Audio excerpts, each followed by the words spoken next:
Hello friends, welcome to all. Today we discuss about William Wordsworth poem Tinton Abbey. इसका full title है Lines composed a few miles above Tinton Abbey on revisiting the banks of the Wye during a tour July 13, 1798। तो ये poem Tintern एबे नामक एक जगह पर जाकर लिखी गई है। ठीक है, उसके विज़िट के बारे में लिखा गया है। और ये विज़िट विलियम वर्ड्सवर्थ अपनी बहन डोरेथी वर्ड्सवर्थ के साथ करते हैं। ये पोम ब्लैंक वर्ड्स में लिखी गई है और पैराग्राफ वर्ड्स में लिखी है। तो अब हम इसकी समरी स्टार्ट करते हैं। टिंटन एबे deals with the subjective experiences of the poet and traces the growth of his mind through different periods of his life। तो यह वर्ड्सवर्थ के व्यक्तिगत अनुभव से संबंधित है और उनके लाइफ के डिफरेंट पीरियड्स के थ्रू उनके मन मस्तिष्क के विकास का पता लगाता है। The poem deal with the influence of nature on the boy, the growing youth and the man। तो यह कविता प्रकृति के प्रभाव में एक लड़का, एक बढ़ता हुआ यूथ और एक आदमी के बारे में डील करती है। The poet has expressed his tender feeling towards nature। कवि ने प्रकृति के प्रति अपनी टेंडर यानी कि कोमल भावनाओं को व्यक्त किया है। He has especially recollected his poetic idea of Tinton Abbey, where he has gone first time in 1793। This is his second visit to this place। उन्होंने स्पेशली टिंटन एबे के अपने पहले विज़िट को याद करके पोएटिक आइडियाज़ को लिखा है और ये इस स्थान की उनकी दूसरी यात्रा है। तो इससे पहले वो कब आ चुके हैं? 1793 में। ठीक है। There is Wordsworth realization of God in nature। He got sensuous delight in it and it is all in all to him। यहाँ वर्ड्सवर्थ को रियलाइज़ होता है कि यहाँ ईश्वर की अनुभूति है। यहाँ उन्हें इंद्रिय सुख मिलता है और यह उनके लिए सब कुछ है। The poem is in 5 sections। The first section establishes the setting for the meditation, but it emphasizes the passes of time। 5 years have passed, 5 summers, 5 long winters। यह पोअम 5 भागों में है। पहला भाग ध्यान के लिए पृष्ठभूमि स्थापित करता है, लेकिन यह समय के बीतने पर जोर देता है। 5 साल बीत गए, 5 ग्रीष्मकाल, 5 लंबी सर्दियाँ। But when the poet is back to the place of natural beauty and serenity, it is still essentially the same। लेकिन जब कवि प्राकृतिक सौंदर्य और शांति के इस स्थान पर लौटता है तो यह मूल रूप से वैसा ही रहता है जैसा वो छोड़ के गया था। ठीक है। The pome opens with a slow, dragging rhythm and the repetition of the word five, all designed to emphasize the weight of time which has separated the poet from this scene.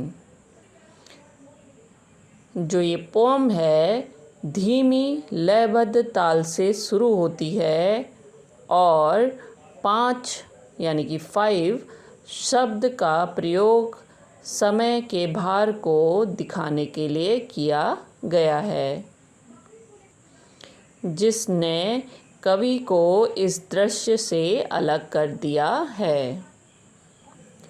He can see the entirely natural cliff and waterfall. He can see the hedges around the fields of the people, and he can see wreaths of smoke probably coming from some hermits making fire in their cave hermitages. वह पूरी तरह से प्राकृतिक चट्टानों और झरनों को देख सकता है। वह लोगों के खेतों के चारों ओर लगी बाड़ों को देख सकता है और वह धुएं के गुब्बार देख सकता है जो संभवतः कुछ सन्यासियों द्वारा अपनी कुटियाओं में आग जलाने से आ रही है। हर्मिटेज का मतलब है कुटिया, जो घास फूस की बनाए रहते हैं या फिर कुछ पत्थरों में गुफाओं में, ठीक है, रहते हैं वो लोग। These images evoke not only a pure nature as one might expect, they evoke a life of the common people in harmony with the nature. ये इमेजेस न केवल एक शुद्ध प्रकृति का चित्रण करती है जैसा कि कोई उम्मीद कर सकता है, बल्कि प्रकृति के साथ हार्मनी यानी कि सामंजस्य में रहने वाले आम लोगों के जीवन को भी दर्शाती है। The second section begins with the meditation. The poet now realizes that these beauteous forms have always been with him, deep seated in his mind, wherever he went. दूसरा भाग ध्यान से शुरू होता है। अब उसे एहसास होता है कि ये सौंदर्यपूर्ण रूप हमेशा उसके साथ रहे हैं, उसके मन में गहराई में बसे हुए हैं, चाहे वह कहीं भी गया हो। The poet studies nature with open eye and imaginative mind. वह खुली आँखों और कल्पनाशील मन से प्रकृति का अध्ययन करता है। He feels a sensation of love for nature in his blood. He feels high pleasure and deep power of joy in natural objects. उसे अपने ब्लड में प्रकृति के प्रति प्रेम का भाव महसूस होता है या फिर वो महसूस करता है। प्राकृतिक वस्तुओं में उसे अपार आनंद और अपार प्रसन्नता का अनुभव होता है। He concentrates attention of Sylvan Vai, a majestic and worth seeing river. वो अपना पूरा ध्यान सिल्वन वाई नदी का पर केंद्रित करता है, जो कैसी है, एक राजसी और दर्शनीय नदी है, ठीक है, उसे वो देखता है. He is reminded of the pictures of the past visit and ponders over his future years. वह अपनी पिछली यात्रा की तस्वीरें याद करता है और वह अपने भविष्य के वर्षों पर पॉन्डर्स मतलब विचार करता है. On his first visit to this place, he bounded over the mountains by the side of the deep river and the lonely streams. इस जगह की अपनी पहली यात्रा में वह गहरी नदियों और सुंदर झरनों के किनारे पहाड़ों पर उछल कूद करता था. In the past, the sounding haunted him like a passion. अतीत में नदियों की आवाज़ें उसके मन में एक जुनून की तरह बसी हुई थी, उसे वो बार बार सुनाई देती थी. The tall rock, the mountain and the deep and gloomy wood were then to him like an appetite. ऊंची चट्टानें, पहाड़ और घना उदास जंगल तब उसके लिए एक भूख की तरह थे. जब वो क्या थे, बच्चे थे, ठीक है, तो वो उनको ऐसे एपिटाइट के रूप में देखता था. But then time is gone now, लेकिन यह समय अब बीत चुका है. In nature is finds the sad music of humanity. प्रकृति में उसे मानवता का उदास संगीत सुनाई देता है. The third section contains a kind of doubt. He doubts for just a moment whether this thought about the influence of the nature is vain, but he can't go on. तीसरे भाग में एक प्रकार का संदेह है, और वो कैसा संदेह है, वह क्षण भर के लिए संदेह करता है कि क्या प्रकृति के प्रभाव के बारे में यह विचार व्यर्थ है, लेकिन वह आगे नहीं बढ़ पाता. He thanks the Sylvan Vai for the everlasting influence it has imprinted on his mind. वह सिल्वन वाई नदी को अपने मन पर अंकित शाश्वत प्रभाव के लिए धन्यवाद देता है. His spirit has very often turned to this river for inspiration when he was losing the peace of mind or the path and meaning of life. जब वह मन की शांति या जीवन के मार्ग और अर्थ को खोज रहा था, तब उसकी आत्मा ने अक्सर प्रेरणा के लिए इस नदी की ओर रुख किया है. The river here becomes the symbol of spirituality.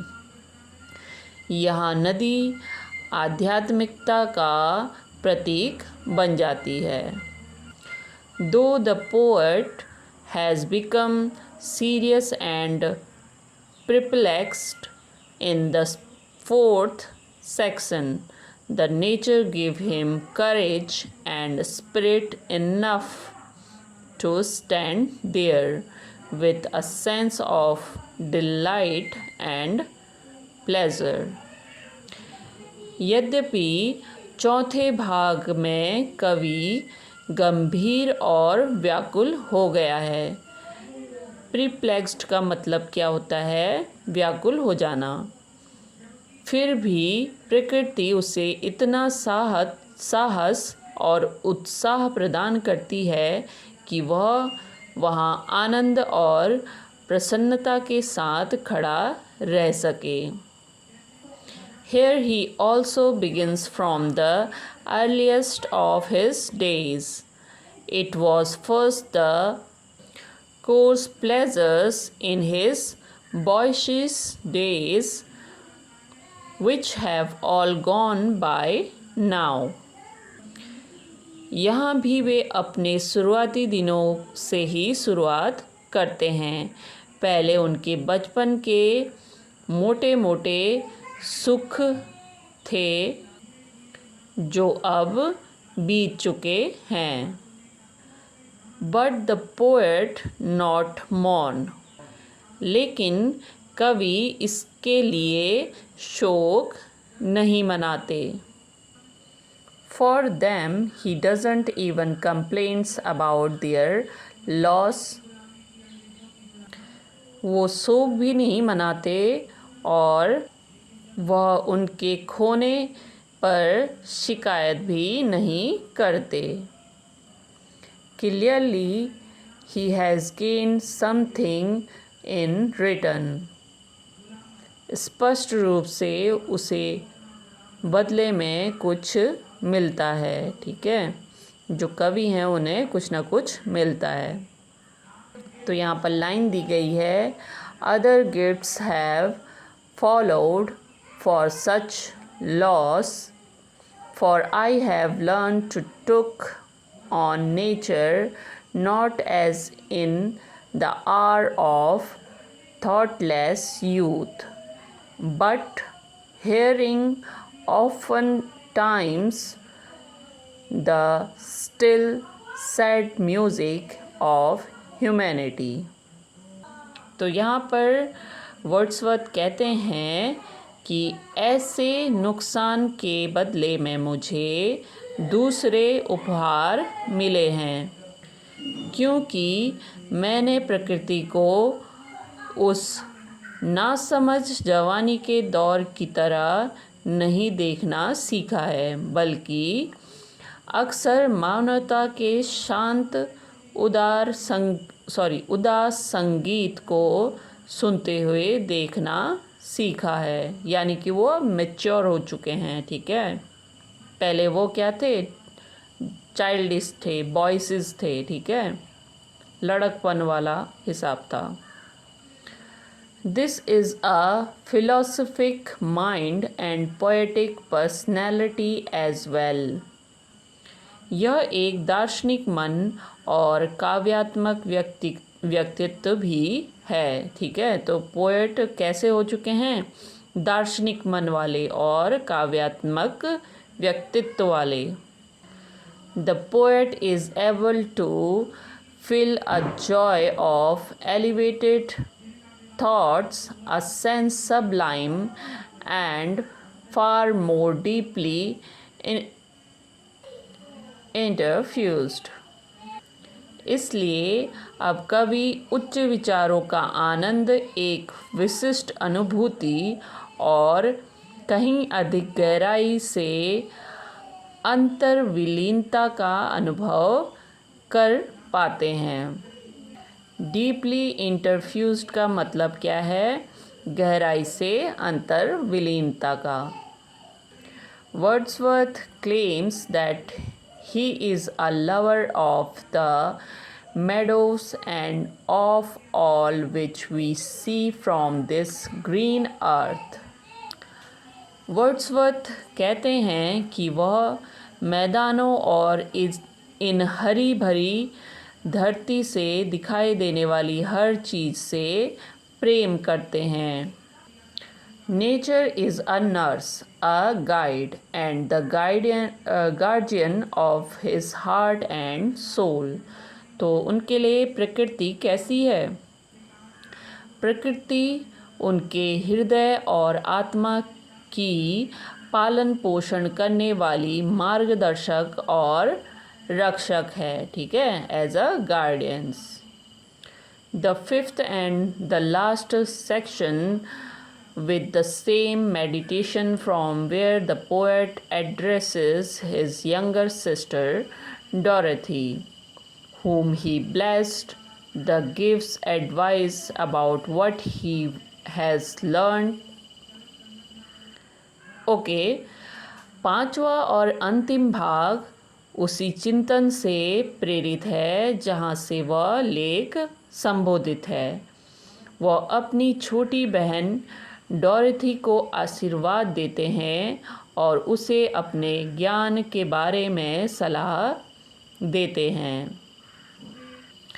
He says that he can hear the voice of his own youth when he hear her speak the language of his former heart. He can also read my former pleasure in the soothing lights of the wild eyes.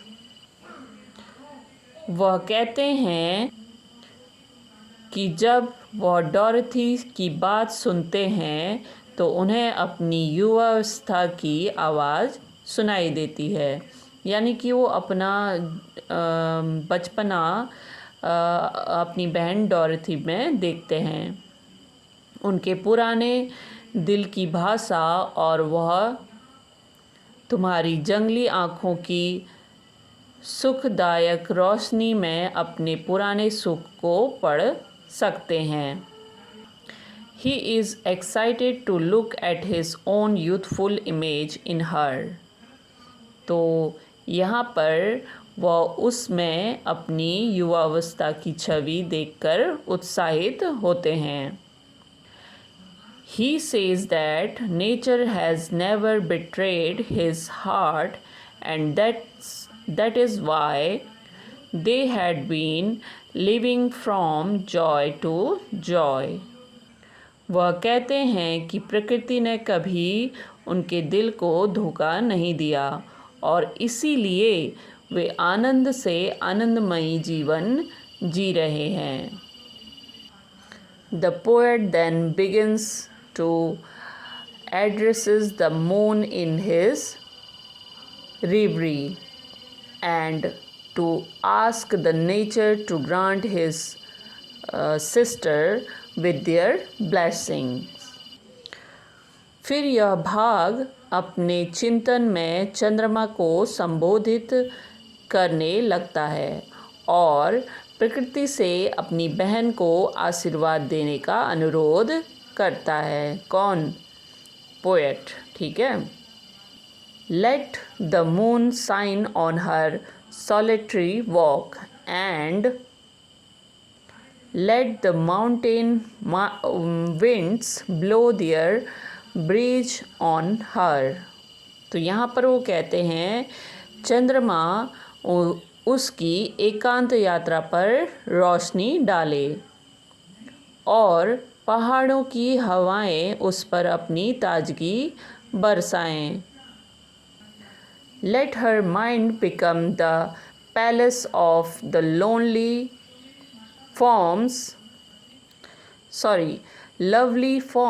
and thought about the nature so that she can enjoy and understand life and overcome the problems of living in a harsh human society.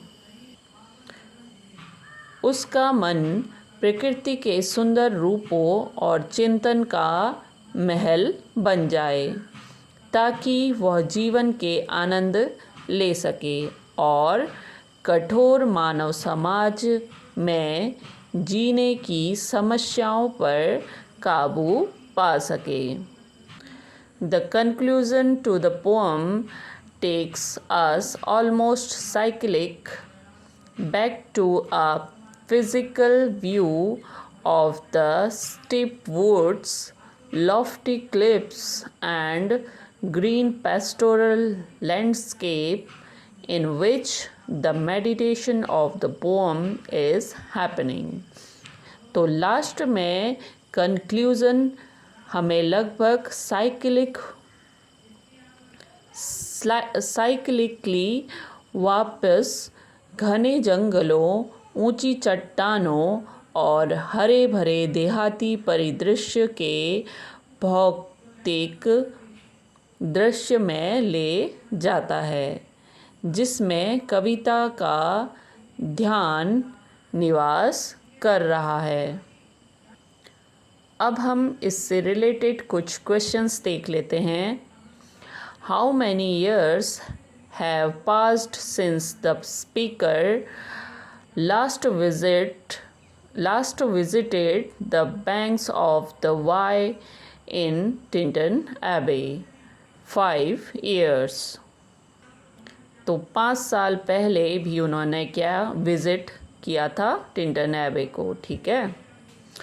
Under which tree does the speaker repose there viewing a landscape in Tintern Abbey? तो किस tree के नीचे बैठकर देखते थे Tintern एबे के landscape को? सिकामोर, ठीक है। तो पेड़ का नाम क्या है? ट्री का नाम क्या है? सिकामोर। वहीं पर वो बैठ करके उस प्रकृति को निहारा करते थे। How many stanza does Tintern एबे have? 5 stanzas। What role does Wordsworth assign to nature in the poem? तो नेचर को कैसे देखते हैं? A teacher, healer and guide. Who accompanies Wordsworth during his visit to Tinton Abbey in the poem? His sister Dorothy. What are the opening lines of the poem? तो इसकी opening lines क्या हैं? 5 years have passed, 5 summers with the length। ये इसकी opening line है। Tinton Abbey is composed in blank verse, unrhymed lines in iambic pentameter. How many times were Wordsworth visited Tinton Abbey? तो कितने बार Tintern एबे आ चुके हैं? In 3 times। कब कब? एक तो वो 1793 में आए हैं, फिर उसके बाद 1798 में, और फिर 1841 में। और ये पोम भी पब्लिश हुई है 1798 में लिरिकल बैलेड में, ठीक है। What is the tone of Tintern एबे? नॉस्टैल्जिक एंड रिफ्लेक्टिव, ठीक है। तो यहाँ पर जो वर्ड्सवर्थ हैं अपने पुराने समय पे चले जाते हैं, ठीक है। और रिफ्लेक्टिव कैसे? जैसे कि वो अपनी बहन में अपने पुराने दिनों को देख रहे हों, ठीक है। Which of the following is not a theme in Tintern Abbey? तो फर्स्ट ऑप्शन है the passes of time, B है इसका the power of B option है the power of memory, C option है the destructiveness of industrialisation, and D option है the spiritual connection with nature. तो इसमें not पूछा गया है, तो क्या आ जाएगा? The destructiveness of industrialisation. बाकी ये सब थीम टिंटन एबे में है। Okay, thank you guys.